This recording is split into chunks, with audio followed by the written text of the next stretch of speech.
what we are attuned to, what we're looking at, will determine what we see, which time, which space, which condition, which frame. Now, multiply this by infinity, take it to depths of forever, and you'll still barely have a glimpse of the reality of it. Insane. Right? But that's in very simplistic form. That's the mechanism. Every frame, every possible configuration of subatomic illusory particles exists here now. Every version of reality, every version of the universe coexists here and now.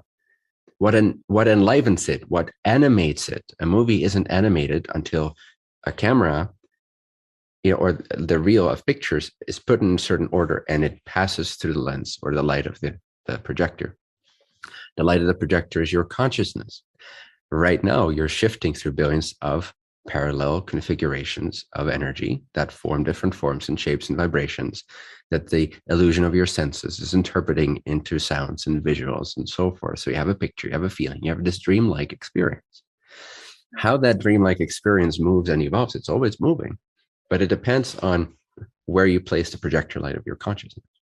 If you are attuned to a particular storyline, if you're invested in it, if you're expecting it, if you believe in it, if you think that's the way that it is, then vibrationally, you are tying yourself to certain images that match that vibration, to certain dream images that match that quality of your attention or your will, your expectation. So this is the power of assuming something else to be true so that you shift your coordinates, your vibration of that projector light. So you will see a different area of possibilities, a different area in the room of here and now. To you, it will seem like it came after this and like it was like the world changed from picture A to picture B to picture C. And you can recognize, oh, this is a pretty dramatic shift. When I changed myself, the world seemed to change pretty dramatically. Seems like the world evolved, but really, you just took yourself in typically quite a logical sense. It seems logical to the mind, typically how things unfold. It's like, oh, that's cool, that happened. Yeah. It has linearity and continuity in a weird way. Well, that's in a sense designed that way to sustain the illusion. Otherwise, it would lose its functionality. Just like when you have a dream where it's just so free that suddenly you're in China, then you're on a different planet, then you're talking to your mom, and now you're making love to your future partner. And it's like when there's no cohesion, you cannot learn certain lessons. You cannot develop certain balances as a consciousness. You cannot self-realize and self-actualize in quite the same way without some limitation, structure, and linearity and logic. Yeah. So it's not a solid limitation. We can transcend those boundaries. We can create more breathing room. We can dissolve some of the limitations. But we do have to understand that some of those linear interpretations or rules or seeming laws are there for us so we can have a more linear experience reflected to ourselves, which provides our consciousness with very specific lessons and balances and expansions. But essentially, the mechanism is to understand that everything already exists. And then more specifically to your how questions. Visualization is simply a way for you to imagine a different reality when your light is still shining on picture A. You're imagining picture B.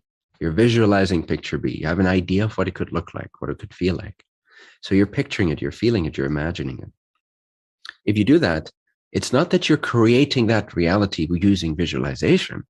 Is that you're now feeding the projector light of your consciousness the coordinates, the vibrational coordinates that it needs to be tuned into, the frequency it needs to resonate with, so that then the mechanism of which pictures run through its light can change. So you're not creating the reality you're going to shift into by visualizing it.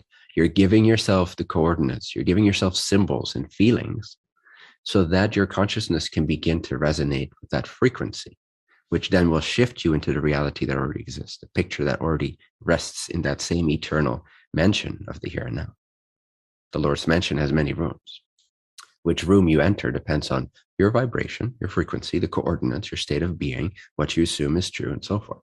Visualization is simply a tool to give to yourself to kind of overlap your desired picture on top of the picture that you currently are witnessing, so that you start to shift your vibration instead of just observe what seems to already be here physically.